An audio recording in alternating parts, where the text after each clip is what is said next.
Ma famille, voici encore une autre histoire tragique que j'aimerais vraiment partager avec vous. Cette histoire-là vraiment m'a touché et m'a bouleversé un peu le cœur. Et j'ai un cœur vraiment très... Voilà une jeune fille qui perd son père après la mort de son père. C'est qu'elle était brillante à l'école. Quand elle arrive à l'école, elle voit le tableau noir. Quand elle prend le cahier pour lire, sa tête chauffe. Voilà son grand frère. Voilà son grand frère qui passe son temps à la maltraiter. Voilà son grand frère qui est le plus méchant de cette famille. Et voilà un arnaqueur aussi. Parce qu'elle était en serviette ou elle était en quoi? Le gars a filmé, elle a fait appel vidéo, le gars a gardé la vidéo. Il est en train de faire chantage sur cette jeune dame pour dire non que si tu ne me donnes pas 300 000 équivalent, plus de 500 euros, moi je vais balancer tes vidéos, voyez ceci, voyez ceci. Il dit, bien avant que la fille même va parler.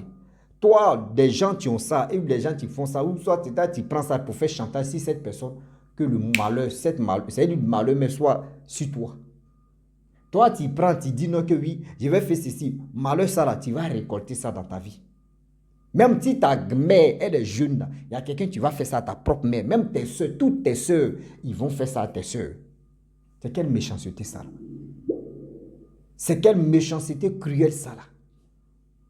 La famille, vraiment, je vais m'arrêter là, on va écouter la jeune dame en question et je vous dis, voici son audio. Coucou, voici un peu mon histoire. Je me nomme Marie-Rose. Je viens d'Agbovi, dans un village pas trop loin d'Agbovi. Je peux dire que je suis la dernière de ma famille. Mon papa a fait 7 enfants. Côté maman, on est 5. Côté papa, on est 7. J'étais la chouchou de la famille. Quand je dis la chouchou de la famille, mon papa me donnait en tout cas tout. L'amour d'un père. En tout cas, j'ai toujours couru à l'amour d'un père. Mon papa m'a jamais fait la différence entre moi et puis mes frères. C'est ainsi que il m'a mis à l'école. En tout cas, au niveau d'études, là, il n'y avait pas de problème jusqu'au CE2. Au CE2, j'étais la plus brillante. Quand on dit brillante à l'école, mais j'étais la brillante. Genre, j'ai fait, je sais pas, un jour non, que on va finir de composer, puis ils vont dire non, que Rose a été la dernière. Non, non, non. Si c'est pas premier, deuxième aux échos, ben troisième, n'est jamais dépassé là. Et c'est ainsi que tout a basculé le 6 décembre 2008. Mon papa meurt tragiquement. Après la mort de mon papa, après la mort de mon papa, tout a basculé dans ma vie. Moi, j'étais la plus brillante. Mais voici encore dans les difficultés. Pourtant, chez nous, les Akans, quand tu perds ton mari comme ça, tu ne dois pas aller au marché, tu dois rester à la maison. On doit te traiter, te faire des médicaments, des rituels pour que ça quitte sur toi. C'est si un an que tu peux te rendre au marché pour pouvoir vendre, faire tes activités comme avant. Maintenant, à partir de ce moment-là, qui va s'occuper de ma maman? Personne. Mon grand frère, le troisième grand frère, lui fréquentait à Beauville. Le deuxième, il était à Bichon, mais il nous envoie rien. Le troisième aussi, le premier, l'aîné de la famille, il est au village, mais il fait rien.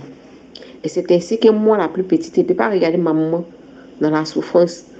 Quand je partais à l'école, je faisais les toffees, j'ai pris crédit à la boutique, j'ai pris 2 boîtes de lait. C'est comme ça que j'ai commencé mon commerce de toffees.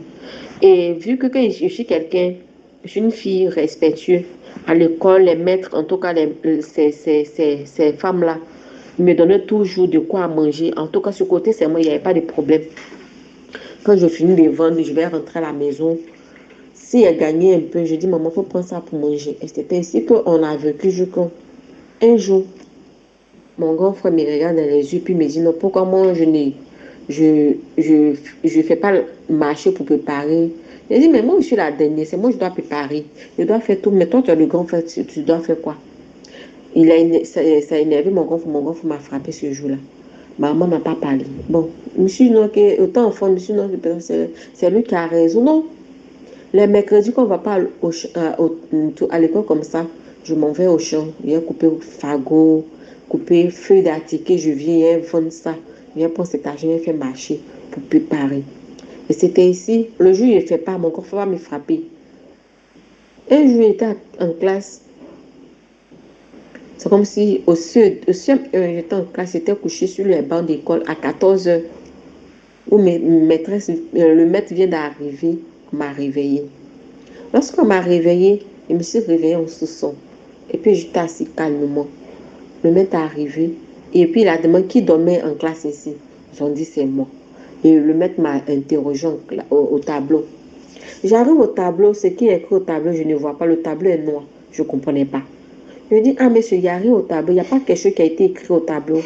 Il me dit, mais moi je me fous de lui, celui-là. Celui-là, il m'a bien frappé. Il a fait piomer tout ça. Je suis arrivée à la maison, il a expliqué ça à maman. Quelque chose qui m'a mal appris ça à la légère. À chaque moment que j'arrive à l'école, je vais prendre tout pour lire au tableau. Le tableau devient noir. Il n'y a pas quelque chose qui est écrit au tableau. Quand je prends le cahier aussi, je vais étudier, je vais réviser dans le cahier. J'ai une fausse migraine. Ma tête va me faire mal. Dès qu'il fait mon cahier, le net, ça se calme. Donc, le maître, au début, il ne comprenait pas. Et un jour, il m'a demandé, j'ai qu'un problème et puis je refuse d'étudier. Je dit, ah monsieur, je n'ai pas de problème, mais mon problème, c'est que tout que tu dis, tu mets au tableau, je ne vois pas parce qu'il n'y a pas d'écriture au tableau. Maintenant que je prends le cahier aussi, ma tête chauffe. Je ne peux pas lire. Donc, ce jour-là, il a souri et puis il allait voir le directeur. Il a expliqué ça le directeur. Et la femme du directeur aussi, là, c'était ma tante. Et quelque chose qu'ils n'ont pas pris ça en considération. Et quelques temps après, moi et puis ma camarade, on allait au champ. Parce qu'on voulait faire attiquer. On voulait faire attiquer. Tout ce que je vous ai expliqué là. Il n'y avait que 9 ans. Parce que mon père est décédé. J'ai fêté mes 9 ans et puis mon père est décédé. Il n'y avait que 9 ans. On allait prendre attiquer les maniocs au champ. Et arriver là-bas. Puisqu'on partait, on causait, on causait. Donc, quand on est arrivé, il dit, ah, elle s'appelle Euro. Il dit, oh, pour qu'on puisse se séparer, pour qu'en cas de se séparer, là, on va bien travailler vite pour partir. On a travaillé. Au moins, elle s'est séparée de moi. J'attends une voix qui me parlait. Donc, moi, il pensait que c'était ma camarade là qui me parlait. Il dit, ah, pardon, quand fait vite, on va partir. On n'a pas beaucoup de temps. Et la personne s'est fâchée. La personne m'a fouetté sur le dos. Et quand la personne m'a fouetté sur le dos, la personne dit, mais je ne t'ai pas, tu ne m'écoutes pas. Et quand je me suis redressée, mon dos a été divisé en deux. J'ai saigné abondamment. Et la personne a parlé. Quand la personne a parlé, je ne vois pas la personne, mais je vois que dans les herbes là, ça s'abaisse. On voit que quelqu'un est en train de marcher pour partir. Donc ma camarade est venue, elle dit, tu parles à qui? J'avais froid. Je ne peux pas parler, t'es paniquée. Et elle regarde sur mon dos, elle voit que je saignais. Elle dit, mais tu as quel problème, puis tu saignes? Elle dit, ah non, mais c'est toi-même. Qu'il y a quelqu'un qui me parlait, mais je n'ai pas pris ça en considération. Je pensais que c'était ton nom, la personne m'a tapé. La personne dit d'écouter ce que la personne a dit. Et c'est ainsi que on a laissé le travail qu'on a en train de faire. On est rentré au village. On est arrivé au village, j'ai expliqué ça à mon grand frère. Mon grand frère a ignoré ça. Mais quand il a vu la blessure, il s'est senti un peu frustré. Il m'a demandé comment c'est passé, je l'ai expliqué. Maman est venue aussi, il a expliqué ça à maman. Maman n'a rien dit. Et c'est ainsi, lundi, on est parti à l'école. Nouvelle a appris l'école. Le directeur a commencé à se moquer de moi, que moi je suis une sorcière, je parle à des revenantes. En tout cas, j'étais mélangé l'esprit. Ma tête était mélangée, je ne comprenais plus rien. C'est ainsi que j'ai dit à maman que ce n'était pas dans l'école, c'est mon récit. Parce que où je me vais apprendre même à lire, même là, je ne peux pas lire. Je ne peux pas. Tout ce que je vais faire là, ça ne passe pas. Je vais arrêter l'école. Maman n'est pas acceptée. J'ai fait l'année. L'année qui a suivi, je suis partie en classe supérieure au CM2. J'étais 7e de l'école, quelque chose que je n'ai jamais fait. CM2 aussi, je suis arrivée au CM2, je ne peux pas. On me dit qu'il je ne peux pas réviser. Ma tête chauffe, il ne peut pas. Donc, on allait composer. Je n'ai pas eu des moyens pour passer. Ça m'a tellement fait mal. Il dit, mais c'est quelle école je fais? Moi-même, je vais payer mes cours, tout et tout. Et puis, je n'arrive pas à lire. Je ne peux plus rien faire. D'accord. Donc, quand les résultats sont sortis que je n'ai pas eu mon examen, mon grand frère m'a frappé. Disant que moi, je joue, à cause de ça, je n'ai pas eu mon examen. J'ai fait comprendre à mon grand frère que ne c'est pas ça, que voici le problème que j'ai. Il n'a pas pris ça en considération. Et il m'a dit le lendemain que moi, d'aller au champ, pour aller chercher Fago, pour venir. S'il arrive de préparer, puis l'eau. Donc, moi, il a dit qu'il ne peut pas. Donc, autant fatiguée, je suis partie chez ma tante pour aller me tresser. Quand je suis arrivée la nuit, ils ont vu qu'il n'y avait pas de nourriture. Je n'ai pas préparé. Je ne suis pas partie chercher Fago ni piser l'eau. Mon grand frère s'est fâché ce jour, il m'a frappé. Cheveux que ma tête m'a fait, il a tout arraché sur ma tête. Par colère aussi, maman allait prendre bois pour donner à mon grand frère n'a qu'à me frapper. Par colère, je suis rentrée dans la chambre. Ce que j'ai trouvé, c'était ciseaux. Je suis venue poignarder mon grand frère. C'est sa poitrine. Et c'est comme ça que j'ai fui du village. Quand j'ai fui du village, je suis venue à Abidjan. J'ai fait 3 jours dans le marché de Coco Vico, où il faisait un petit bagage la nuit. Il m'a dormi en bas des tables. Troisième jour, j'ai rencontré ma cousine du village. Et elle me demande qu'est-ce que tu fais? C'est dire, je vends des sachets. Mais je dis que elle vend les habits ici. Elle m'a dit, ah, il y a sa tante qui cherche une fille pour travailler. J'ai dit, ah bon, que moi je suis intéressée. C'est comme ça m'a présenté à la dame. J'ai fait 6 ans avec la dame. Après les 6 ans, où j'ai commencé à prendre de l'âge, en tout cas, chez elle, m'a tout appris. Je ne veux pas mentir.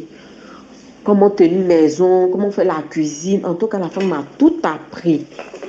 Elle m'a tout appris. Comment faire gâteau, les nourritures. En tout cas, je t'ai aimé. Bon, son mari aussi m'a pris comme sa fille.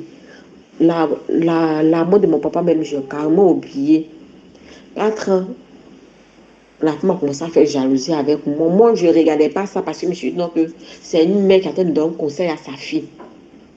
Je me réveillais à 5 heures. Un bon matin, elle s'est réveillée. Elle dit non, que 5 heures, là, ça ne l'arrangeait pas. Que quand je me réveille à 5 heures, je n'arrive pas à faire son travail car je ne finis pas son travail. Donc, je lui ai demandé, maman, je dois me réveiller à quelle heure? Elle me dit de me réveiller à 3 heures. Donc, 3 heures là, je suis quelqu'un, je suis beaucoup attachée à Dieu, il ne peut pas mentir. Donc, je me réveille à 2 heures du matin, je prends 1 heure de prière et je finis. Souvent, mais je m'endors. Quand je me rends compte, il est 4 heures, je finis mon travail, je rentre. Son mari m'a attrapé Son mari m'a attrapé 2 fois. Il a même fait discours à sa femme, mais je n'ai jamais expliqué la cause de pourquoi je me réveille à 3 heures du matin. J'ai aimé tellement ses enfants, on était comme une famille. Bon, mon grand frère, il y en a un de mon grand frère aussi que j'aimais beaucoup là. Chaque fin du mois, il envoyait l'argent pour ses écoles. Chaque fin du mois, il envoyait l'argent pour ses écoles jusqu'à ce qu'il finisse ses études. Donc, 6 ans après, la dame a, dans la jalousie, elle m'a mis la porte de chez elle. Je suis partie. Comme ça, elle m'a chassée de chez elle. Quand je partais, elle avait 720 000 chez elle. Dans les 720 000, elle m'a donné uniquement que 150 000. Elle a envoyé ça sur le compte de ma grande soeur. J'ai dit à ma grande soeur que pendant que je me réveillais à 3 heures du matin pour travailler, aujourd'hui, elle me remercie comme ça. Je ne veux pas de cet argent. La main que j'ai là, cette main-là, il y a pas pour travailler encore. Et je vais avoir l'argent. Je suis partie travailler. Je suis partie travailler chez une dame où j'ai fait pratiquement 2 ans. Après les 2 ans, je suis sortie de là-bas. Chez elle-même, là, il a commencé à faire cours d'histoire. Ça a repris les mêmes choses. Ou quand je m'en vais à l'école, ma tête va chauffer. Je ne peux même pas étudier. Et ça fait comme si ça me rend comme quelqu'un qui est bête. Je ne peux plus réfléchir longtemps. Je ne peux plus me concentrer pour pouvoir étudier. Je suis devenue comme un légume qui n'a jamais allé à l'école. Je ne peux même pas lire. Ça commence à me fatiguer. Je suis quittée de chez cette femme-là aussi. Je suis partie travailler quelque part d'autre. Et c'était ici que je prends grossesse. Quand j'ai pris grossesse, j'ai décidé d'arrêter le travail. La femme même, elle ne voulait pas que j'arrête le travail. Elle a même fait discours, tout ça avec moi. Elle allait même m'accuser de n'importe quoi. Je n'ai pas parlé. J'ai gardé grossesse jusqu'à 4 mois, 5e mois. C'est là que j'ai informé ma grand-soeur pour dire que j'étais enceinte. À ce moment, Dieu m'a fait grâce, je vendais. En 2020, je vendais poisson braisé. En tout cas, mon poisson braisé, ça marchait. Je prenais cet argent-là pour aller à l'hôpital, s'occuper de ma grossesse, comme sinon que rien n'était. Le papa de mon enfant ne faisait rien pour ma grossesse. Il m'occupait de ma grossesse jusqu'à ce que j'accouche. Il me restait 2 semaines, il allait accoucher. Mon même grand frère est revenu, il dit non qu'il a besoin d'argent pour payer sa tenue pour commencer son travail. Ma grande sœur n'a pas l'argent. Moi, j'ai compté 65 000 pour faire dépôt à mon grand frère pour qu'il commence le travail. Ma grande sœur m'a fait comprendre que non, tu es enceinte. Au lieu de garder l'argent pour accoucher, j'ai dit non, c'est mon grand frère. Je lui ai donné cet argent. Et c'est ainsi que j'accouche. Mais mon grand frère ne m'a pas fait un cadeau. Je n'ai pas considéré ça. J'ai tout laissé tomber.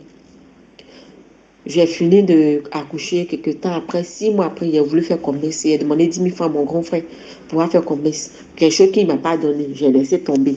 Moi-même, je me suis débrouillée quand j'ai commencé à vendre. J'ai vendu quand ma fille a eu 1 an, 5 mois. J'ai dit à ma grand-soeur de prendre mon enfant. D'abord, j'ai confié l'enfant à ma grand-maman. Elle a refusé carrément. Ma grand-soeur, elle a eu pitié de moi, elle a pris mon enfant. Et c'est ainsi que je suis venue à Abidjan pour venir me chercher encore dans le travail des servantes. Et dans le travail des servantes, là, il y a eu l'argent. Quelque chose de 300 quelques minutes. Il a fait commerce avec. Donc, il a dit à ma grand-soeur de me compléter. Il a fait mon congélateur, il a fait mon petit cave. Il a vendu, parce qu'il aime beaucoup la cuisine, il a fait mon petit coin de petit restaurant. On a parlé de ça mardi, samedi. Mais je me suis fait arnaquer sur mon téléphone. Tout mon argent est parti. Je suis partie vers mon grand frère. Je lui ai demandé de manquer 30 000 pour payer une bouteille de gaz et faire les petits chips pour pouvoir vendre. Mon grand frère m'a fait attendre. Il m'a dit, OK, de patienter si à la fin de ce mois. Le mois est fini, mais je vois que son compte est bloqué. De patienter jusqu'à ce que l'autre mois va finir. Parce que jusqu'à l'autre mois est fini. Mon grand frère est venu répondre 5 000 avec moi. Et le mois est fini, il vient me donner les 5 000. Ah, je fais comprendre à mon grand frère. Ah, tu m'as dit d'attendre jusqu'à le mois a fini. Ça veut dire que ça fait 1 mois et demi que je t'ai entendu pouvoir faire petit commerce. Tu sais que j'ai un enfant que je dois m'occuper. Mon grand frère me fait comprendre que non, depuis qu'il a commencé à travailler, il ne travaille pas pour moi. Je me suis assis comme ça, il dit, hé, moi je me suis sacrifié pour toi. Au lieu, c'est ce que tu me dis. OK.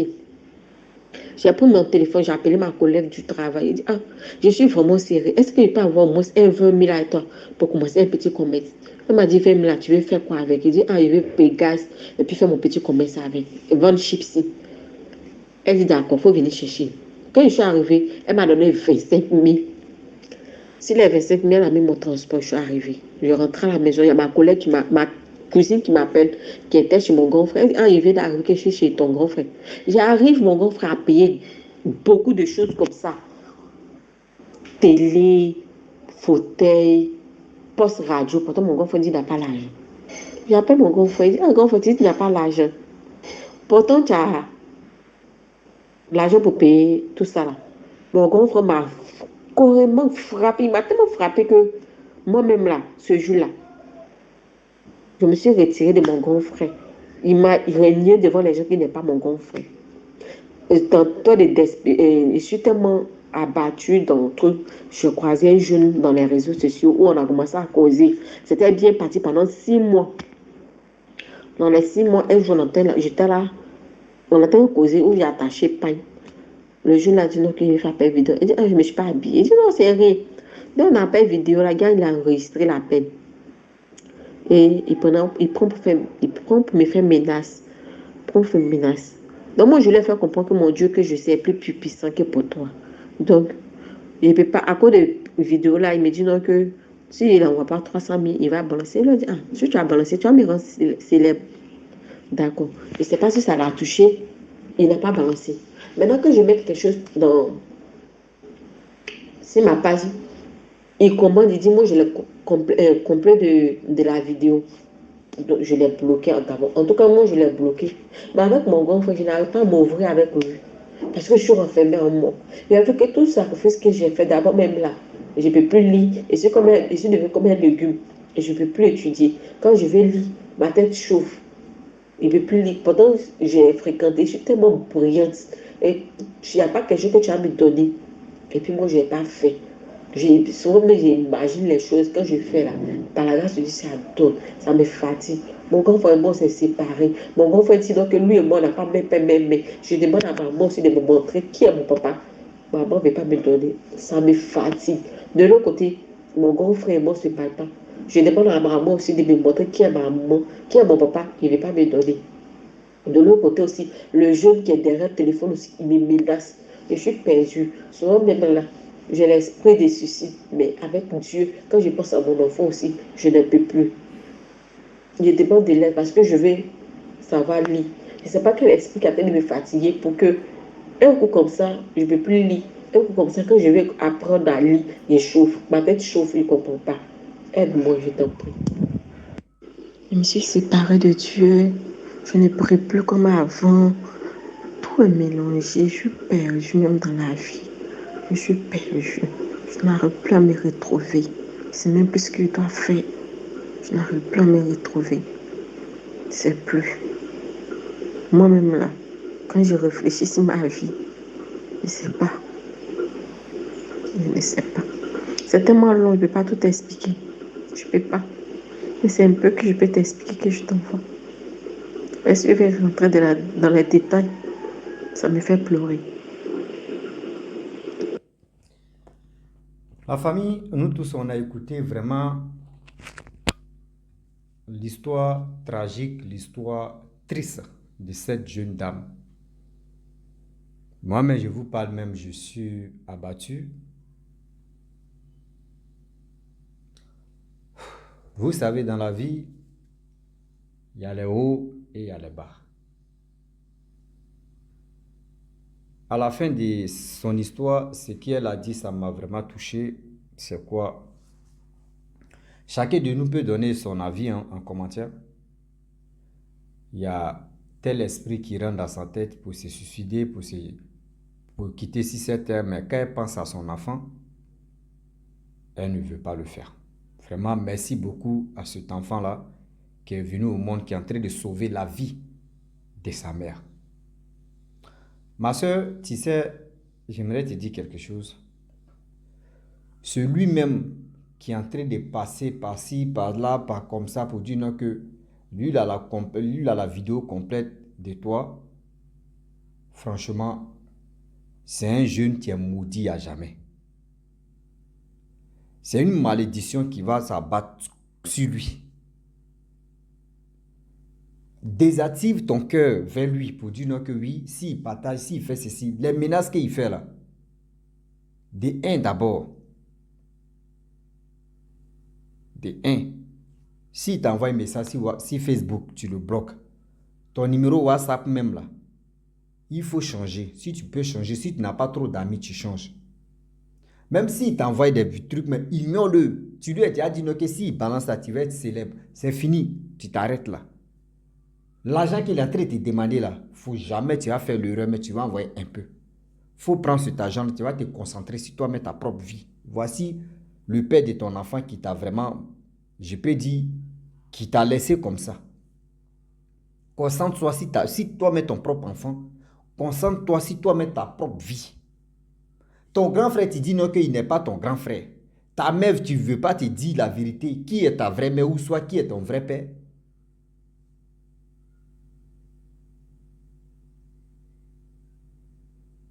Ne te soucie pas de ça. Toi, mais tu sais que oui, ton cas, tu es là, c'est un cas de la sorcellerie. Où tu t'en vas à l'école, tu vois le tableau noir. Tu veux étudier, ta tête chauffe. Ça, c'est la base de la sorcellerie. Ils ont déjà vu ton étoile. Les sorciers ont déjà vu ton étoile. Tu es une brillante fille, tu es une brillante femme. Ton avenir, là, c'est-à-dire, ils ont déjà vu que oui, toi, tu vas réussir. C'est toi, tu vas vraiment attraper le flambeau de cette famille. Et c'est toi, ils sont là détruits. Prie. Ne dis pas que oui, c'est ça qui fait que oui, j'ai abaissé les gardes de prière. Moi, je te dis qu'il faut prier. Il faut toujours donner ta vie à Dieu. Il faut beaucoup prier. Prie, prie, prie, prie. Tous ceux qui sont là passés, c'est-à-dire ceux qui passent par toi pour te faire du mal, un jour ils vont le récolter. La dame où tu allais travailler, celle qui avait ton argent, puis elle t'a envoyé, c'est-à-dire elle a donné moitié de ton salaire ou moitié de tous ces mois que tu as passé là-bas à ta grande soeur. Franchement, cette malheur-là, elle va récolter ça. C'est-à-dire des moments difficiles que tu es en train de traverser, elle va prendre moitié de ça. Ça, c'est un. De deux, ton grand frère qui t'a déjà banni sur ta liste, ignore ton grand frère. Considère que tu n'as plus de grand frère. Concentre-toi sur ta fille. Et aussi, toi et ta grande soeur, mettez-vous ensemble. Mettez-vous ensemble. Grande soeur, voici ma vie, tu connais déjà mon défaut. Grande soeur, tu sais déjà, voyez ce que je traverse, tu connais déjà mon devant derrière. Grande soeur, nous deux, si on ne peut pas se mettre ensemble, on va faire quelque chose de bien. Même si ta grande soeur, où elle est là, même dans tes moments difficiles, elle est à côté de toi. Vous pouvez vous mettre ensemble, toi et ta grande soeur, vous allez faire quelque chose de bien. Ta grande soeur connaît déjà le cœur de ton grand frère que tu as aidé à 60. C'est-à-dire que tu as donné 100 euros, qui n'est pas reconnaissant de te donner un peu, tu vas faire quelque chose Lui, il s'est acheté c'est-à-dire les objets, même pour te donner un peu. Lui, il a oublié le service que tu lui as rendu. Oublie ton grand frère, c'est moi je te parle. Oublie-le. C'est-à-dire oublie-le pour la vie. Oublie-le. Cherche à arranger ta vie. Cherche à arranger la vie de ton enfant. Je sais que c'est l'image de ton enfant, c'est si écran là. Parce que si le profil, l'enfant est joli, hein, l'enfant. Et puis c'est une fille. Elle est très belle, sérieux. Très, très belle. Vous voyez? Donc, du coup, oublie ton grand frère. Concentre-toi sur ta fille. C'est-à-dire, mets-toi et ta grande soeur, mettez-vous ensemble. Tu vas voir ce côté-là aussi. Tu comprends? Si tu vois que dans la famille, quelqu'un t'ignore, ignore la personne aussi. Si la personne te bannit, bannis-le aussi. Tu n'es pas esclave de tout le monde. Nous tous, on est venus ici cette terre, c'est pour avancer. Mais si aujourd'hui les sorciers t'ont fait ce que c'est, parce que dans la famille, il y a quelqu'un qui t'a rendu comme ça. Après la mort de ton père, que la personne a réussi à te détruire. Les gens voulaient, c'est-à-dire les gens voulaient à tout prix pour te détruire, mais c'est ton père qui empêchait, c'est lui, ils ont pris. Et maintenant, ils ont eu l'accès maintenant pour te faire ça. Va à l'église, ils vont te dire. Tu as venu me dire en commentaire que, ou soit tu as venu me dire aussi ce que tu avais dit, c'est vrai. Mais cette personne-là est dans la famille. Cette personne-là, c'est Z ou c'est X ou c'est A. Et tu connais cette personne, mais toi-même, tu ne sais pas si c'est vraiment la personne même. Tu vois la personne, mais tu ne sais pas si c'est la personne qui t'a fait ça. Ce n'est pas normal, tu n'es pas aveugle. Si tu étais aveugle, on peut dire non que ce n'est pas être aveugle que tu vois le tableau noir, mais tu n'es pas aveugle. Tu savais lire, mais quand tu prends cahier seulement, tu ouvres ta tête chauffe, c'est qu'il y a un problème. La famille, voici l'histoire de cette jeune fille qui est en train de traverser des moments difficiles dans sa vie. Enlève l'idée même de dire non que oui, je vais aller me suicider. Enlève ça. Faut détruire ça. C'est-à-dire l'idée même de dire non, tu vas aller te suicider. Il faut détruire ça dans ta vie. Ça, c'est un. L'arnaqueur, tu es en train de se faire passer comme oui, c'est toi, il va publier tes nudités, il va faire ceci, il va faire comme cela. Faut dire, il n'a qu'à publier. Faut dire, il n'a qu'à publier. Et puis tu laisses. Il y a des gens, ils ont publié des trucs et puis c'est-à-dire, c'est fini et puis l'affaire est finie, c'est fini. C'est fini. C'est dans ton entourage seulement là qui vont dire, ah, c'est celle-là, c'est celle-là, c'est celle-là, et puis c'est fini. Mais lui qui va faire ça là, c'est-à-dire, il va être maudit à toute sa vie.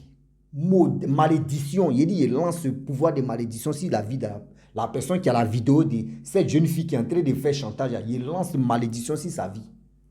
Il ne va plus jamais faire ça. Même pour dire filmer, pour faire ceci, il ne va plus jamais faire ça avec un enfant de quelqu'un d'autre.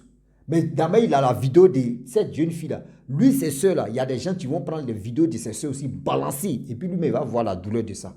Même son enfant aussi, s'il a un enfant là, ça va arriver aussi à son enfant. Et il va voir aussi. Si sa mère, une jeune dame aussi, ça va arriver aussi à sa mère. Et puis lui, il va voir. C'est quelle méchanceté ça là. C'est quelle méchanceté cruelle ça là. La famille, vraiment, je vais m'arrêter là. Je vous dis à très bientôt. Vraiment, Yako, ma soeur, Yako, des douleurs que tu es en train de traverser, des moments difficiles dans ta vie. Je vous dis à très bientôt. Ciao, bisous.